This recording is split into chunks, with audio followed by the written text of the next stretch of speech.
ജെനുവിനാ തോന്നി. ഇപ്പൊ ഞാനും സഞ്ജു ഒക്കെ പാർട്ട്നേഴ്സ് എന്നുള്ള സിനിമ ഷൂട്ടിൽ ലൊക്കേഷനിൽ വെച്ചിട്ടാണ്. പക്ഷെ നമുക്ക് എത്രയോ വർഷങ്ങൾ പരിചയമുള്ള ഒരാളെ പോലെ ഇപ്പൊ നമ്മളെന്തോ ചെറുപ്പത്തിലെ കൂട്ടുകാരാണെന്നുള്ള രീതിയിലേക്ക് ഞങ്ങളടുത്ത് പെരുമാറി.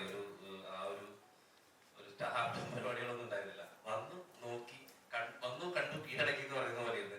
പിന്നെ കുറെ കഥകൾ പറഞ്ഞ് ആ കഥകളാണ് പിന്നീട് ഞങ്ങൾ ഇന്റർവ്യൂവിൽ കാണുന്നത്. അപ്പൊ അതിൽ വളരെ സത്യസന്ധതയുണ്ട്. അപ്പൊ പറഞ്ഞ പോലെ തന്നെ എനിക്ക് ആ വർഷം എനിക്ക് ഏറ്റവും വലിയ പ്രിയപ്പെട്ടതായി ഞാൻ കാണുന്ന ഇപ്പോഴും കൊണ്ടുകൊടുക്കുന്ന നല്ല സൗഹൃദമാണ് ധ്യാന്റെ. അതെ അതെ.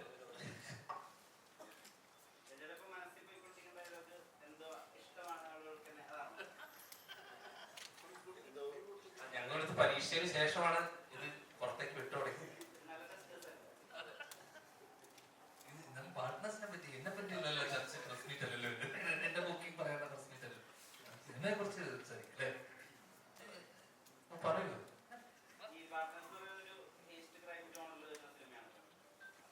ആണോ?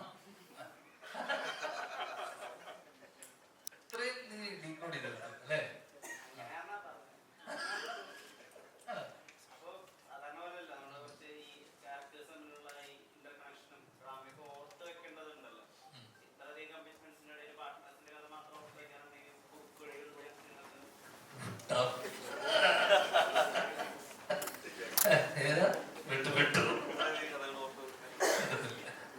അത്രയധികം കഥകളൊന്നും ഓർത്ത് വെച്ചിട്ടില്ല. അതല്ല പ്രശ്നം വരുള്ളൂ.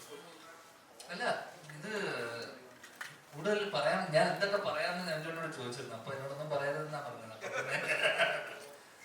അല്ല ഈ ആ ട്രെയിലറിൽ നിന്ന് മനസ്സിലാക്കി എടുക്കാൻ പറ്റുന്ന സാധനങ്ങളൊക്കെ തന്നെയാണ്. ഇഷ്ടമാണ്.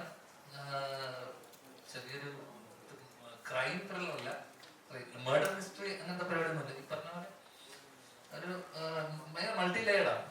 പറഞ്ഞ പോലെ എന്താ പറയണ്ടത്, എന്താ പറയല്ലേ, ഭയങ്കര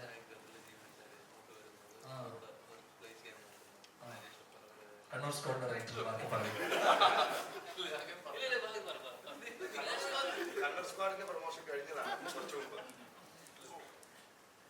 എനിക്ക് ഞാൻ ചേട്ടൻ പറയും.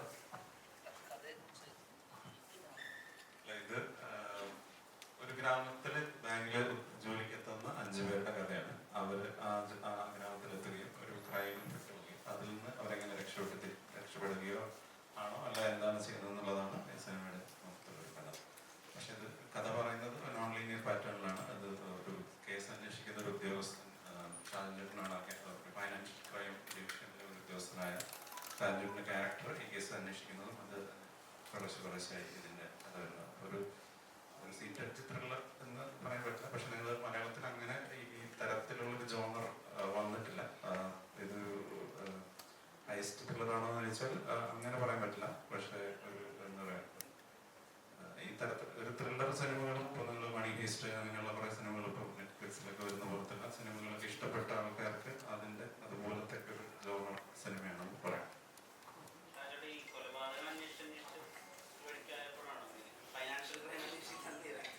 ഒരു പുതിയ ഡിപ്പാർട്ട്മെന്റ് ഞാനിപ്പോഴത് കേൾക്കുന്നത്. കൊള്ളാം. പോലീസ് അല്ല എന്ന് പറയുമ്പോൾ തന്നെ ഒരു സന്തോഷമുണ്ട്. പക്ഷെ അന്വേഷണം തന്നെയാണ്, വളരെ ഇൻട്രസ്റ്റിംഗ് ആയിട്ടുള്ള രീതിയിലുള്ള ഒരു അന്വേഷണമാണ്. വളരെ ഡിഫറെന്റ് ആയിട്ടുള്ളൊരു മേക്കിംഗ് കാര്യങ്ങളൊക്കെയാണ് ഉള്ളത്. ഒരുപാട് സന്തോഷമുണ്ട്. പക്ഷെ സത്യം പറയുകയാണെങ്കിൽ ഞാൻ ഇന്ന് ഇവിടെ വന്നത് ഈ പാർട്ട്നേഴ്സിന്റെ ഈ ഇതൊന്നും കേട്ടോ, സത്യം പറഞ്ഞാൽ പ്രസ് മീറ്റിനല്ല. കാരണം ഈ സിനിമ നല്ലതാണെങ്കിൽ തീർച്ചയായിട്ടും സിനിമ ഓടും. ഈ സിനിമയിൽ കുറെ കാര്യങ്ങളുണ്ട്. ഞാൻ വന്നത് ഈ ചെറുക്കൻ എന്തൊക്കെയാണ് ഇന്റർവ്യൂല് പറയുന്നത് നമുക്കൊന്ന് അറിയണമല്ലോ. നമ്മൾ നേരിട്ട് ഇതുവരെ കണ്ടിട്ടില്ല. ധ്യാൻ എന്താണ് പറയുന്നത്, എന്താണ് പരിപാടികൾ. ഇപ്പൊ 2-3 സിനിമയായിട്ട് ഒരുമിച്ച് അഭിനയിക്കുന്നു. അപ്പം അഭിനയിക്കുന്ന കാര്യങ്ങളൊക്കെ നമുക്കറിയാം. എത്രത്തോളം ഡെഡിക്കേറ്റഡ് ആണെന്നുള്ള കാര്യം നമുക്കറിയാം. സിനിമയെ കുറിച്ച്, സിനിമ എങ്ങനെയാണ് ഇദ്ദേഹം കാണുന്നത് എന്നൊക്കെയുള്ള കാര്യം നമുക്ക് വളരെ വ്യക്തമായിട്ട് അറിയാം. കുറച്ചു മുമ്പ് പറഞ്ഞില്ലേ ഈ സിനിമയെ കുറിച്ച് എന്താണ് പറയേണ്ടത്, ഒന്നും പറയാൻ ഒന്നും അറിഞ്ഞൂടാ. അതുകൊണ്ട് തന്നെയാണ് ഒന്നും പറയുന്നത്. അപ്പോ ഇവിടെ എന്താണ് ധ്യാൻ, എങ്ങനെയാണ് ഒരു ഇന്റർവ്യൂവിൽ എങ്ങനെയാണ് ധ്യാന്റെ ബിഹേവിയർ നിങ്ങൾ ചോദിച്ചിട്ട് എങ്ങനെയാണ് തിരിച്ചു പറയുന്നത്. അപ്പൊ അങ്ങനെ ധ്യാന്റെ ഒപ്പം ഇരുന്ന് ധ്യാന്റെ തമാശകളെ കുറച്ച് എന്താണ്. ഞാനൊരു 25 വർഷമായ സിനിമയിൽ വന്നിട്ട് നമ്മള് ചില ആളുകള് പെട്ടെന്ന് നമ്മുടെ ഉള്ളിലേക്ക് കയറും. അതൊരു പക്ഷേ നമ്മള് പ്രതീക്ഷിക്കാതായിരിക്കും അത് കയറുന്നത്. അത് അങ്ങനത്തെ ഒരാളാണ് ധ്യാൻ. ഞാൻ ധ്യാന്റെ കൂടെ ആദ്യത്തെ ഒരു ദിവസം അഭിനയിച്ചു കഴിഞ്ഞപ്പോൾ തന്നെ എനിക്ക് ഒന്നും അങ്ങോട്ട് പറയേണ്ടി വന്നില്ല. കുറേ കഥകളും കാര്യങ്ങളും എല്ലാം പറഞ്ഞ് പെട്ടെന്ന് ഒരാളുടെ മനസ്സ് കീഴടക്കാനുള്ള എന്തോ ഒന്ന് ധ്യാനിട്ടുണ്ട്. അതാണ് മലയാളികൾ ഈ ചെറുപ്പക്കാരനെ നെഞ്ചിലോട്ട് ഏറ്റെടുത്തിട്ടുള്ളത്. അതിനകത്ത് യാതൊരു സംശയമില്ല. അപ്പൊ എന്തായാലും ധ്യാൻ്റെ ഒരു സിനിമ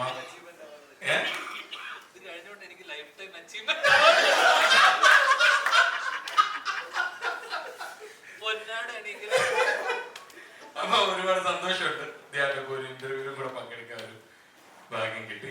ഇനി ബാക്കിയോട് എന്തായാലും കാണണം. ഇതൊക്കെയാണ് എന്റെ ക്യാരക്ടർ. ഇതാണ് വളരെ ഇൻട്രസ്റ്റിംഗ് ആയിട്ടുള്ള ഒരു ക്യാരക്ടറാണ്. വളരെ എന്താണ് വളരെ ഒരു ഡിഫറെന്റ് ആയിട്ടുള്ള ഒരു മേക്കിംഗ് ആണ് അദ്ദേഹം നമ്മുടെ ഡയറക്ടർ. പിന്നെ എനിക്ക് പറയാനുള്ളത് പ്രൊഡ്യൂസർ കൊല്ലപ്പള്ളിയെ കുറിച്ചാണ്. ദയവേത് നിങ്ങളുടെ എല്ലാവരുടെയും ക്യാമറ അദ്ദേഹത്തിന്റെ ഷൂയിലേക്ക് ഒന്ന് സൂം ചെയ്യണമെന്ന് ഞാൻ പ്രത്യേകം റിക്വസ്റ്റ് ചെയ്യുകയാണ്. അത് മറ്റൊന്നുമല്ല, ഞാൻ വന്നു കഴിഞ്ഞപ്പോൾ തന്നെ അദ്ദേഹനോട് പറഞ്ഞു, ഞാൻ ചോദിച്ചു ഇത് എവിടെ നിന്നാണ് കൊല്ലപ്പള്ളി ഈ ഷൂ മേടിച്ചത്. എന്നോട് പറഞ്ഞു, ചേട്ടാ നമുക്ക് ഒരു ഷൂ മേടിച്ചു ഒരു ഇന്റർവ്യൂ കഴിഞ്ഞിടയ്ക്ക് ഇട്ടുന്നത് ഭയങ്കര വൈറലായി. അപ്പൊ ഇന്ന് എങ്ങാനും ധ്യാന്റെ കൗണ്ടർ ഏറ്റില്ലെങ്കിൽ ഈ ഷൂ ഉണ്ടെങ്കിൽ നമുക്ക് പിടിച്ചു നിൽക്കണമല്ലോ എന്ന് പറഞ്ഞിട്ടുകൊണ്ട് വന്ന ഷൂ ആണ്. ഇനി ഈ ഷൂവിന്റെ പേരിൽ നിങ്ങൾ ഈ സിനിമ കാണാതിരിക്കരുത്. ഈ സിനിമയും ഈ ഷൂവും തമ്മിൽ യാതൊരു ബന്ധവുമില്ല എന്ന് പറഞ്ഞുകൊണ്ട് ഞാൻ മൈക്ക് കൈമാറും.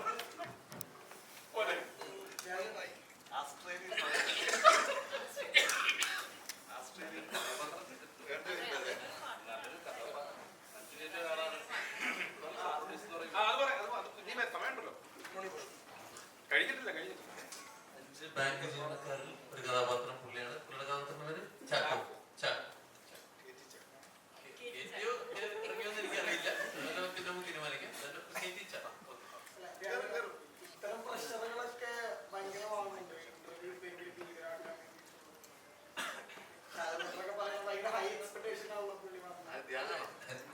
സിനിമയെ കുറിച്ചല്ലോ പറഞ്ഞത്, ഇന്റർവ്യൂവിനെ കുറിച്ച് പറയുമ്പോ എനിക്ക് പ്രഷറുണ്ട്.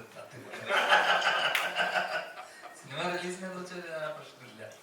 ഇന്ന് എനിക്ക് ഭയങ്കര പ്രഷർ ഉണ്ട്. ധ്യാൻ ചേട്ടന്റെ മാസമാണ് തോന്നുന്നത്. അപ്പൊ കുടുംബശ്രീ കുഞ്ഞാട് ഇറങ്ങുന്നത്, ഇന്ന് സ്വർഗത്തിലെ കട്ടറും ഇറങ്ങി, ഇനിയിപ്പോ പാർട്ട്നേഴ്സ് ഇറങ്ങാൻ പോകുന്നു. ധ്യാൻ ചേട്ടന്റെ സിനിമകൾ ഇങ്ങനെ ഈ മാസം മുഴുവൻ ധ്യാൻ ചേട്ടനുള്ളതാണ് തോന്നുന്നു. എനിക്ക് വർഷങ്ങളുണ്ട്.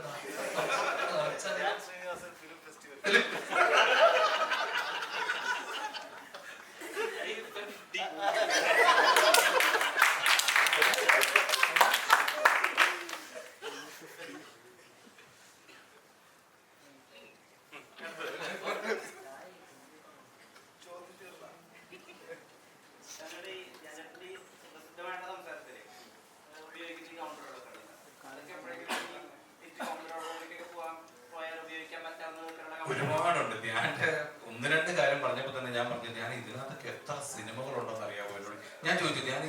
ഞാൻ പറയുന്ന ഒരു കഥയിൽ നമുക്കൊരു 3 സിനിമയ്ക്കുള്ള പ്ലോട്ടുകളുണ്ടാവും. ഞാൻ പറഞ്ഞു, ഞാൻ ഇതിനകത്ത് എത്ര സിനിമയാണെന്ന് അറിയാൻ പറ്റില്ല. ഇതെല്ലാം കൂടെ ഞാൻ സെറ്റ് ചെയ്ത് വെച്ചിരിക്കുകയാണ്. എൻ്റെ കുറെ പരിപാടികൾ സെറ്റ് ചെയ്ത് വെച്ചിരിക്കുകയാണ്. വളരെ ഇൻട്രസ്റ്റ്. ധ്യാന്റെ കഥ കേട്ടാൽ തന്നെ കുറേ സിനിമകൾക്കുള്ള പരിപാടികൾ അതിനകത്തുണ്ട്. അത് ഞാൻ അറിഞ്ഞുകൊണ്ടൊന്നും ചെയ്തിട്ടുള്ള കാര്യങ്ങളൊന്നുമല്ല, അത് സംഭവിച്ചു പോകുന്ന കാര്യങ്ങളാണ്. പക്ഷെ അതെല്ലാം നമ്മൾ പിന്നീട് ആലോചിക്കുമ്പം നമുക്കത് ഒരുപാട് തമാശ ഫീൽ ചെയ്യും. അത് അതിൻ്റെതായ രീതിയിൽ അത് നമ്മളോട് ഒരാളൊരു സ്വന്തം ജീവിതത്തിലെ കാര്യങ്ങൾ നമ്മളോട് ഷെയർ ചെയ്യുമ്പോൾ അദ്ദേഹത്തിന് അത്ര ഉറപ്പുണ്ടാവും നമ്മളത് എൻജോയ് ചെയ്യുന്നുള്ളത്. അപ്പൊ അദ്ദേഹം അന്ന് കാണിച്ചതൊക്കെ തെറ്റാണെന്ന് അദ്ദേഹം തന്നെ, അത് നമ്മൾ ചിരിയോടുകൂടിയാണ്. പക്ഷെ അപ്പോഴും നമുക്ക് അദ്ദേഹത്തിനോടൊരു ദേഷ്യമോ ഒന്നും തോന്നില്ല. അപ്പൊ അങ്ങനെ കുറേ കഥകളുണ്ട്. തീർച്ചയായിട്ടും എവിടെയെങ്കിലുമൊക്കെ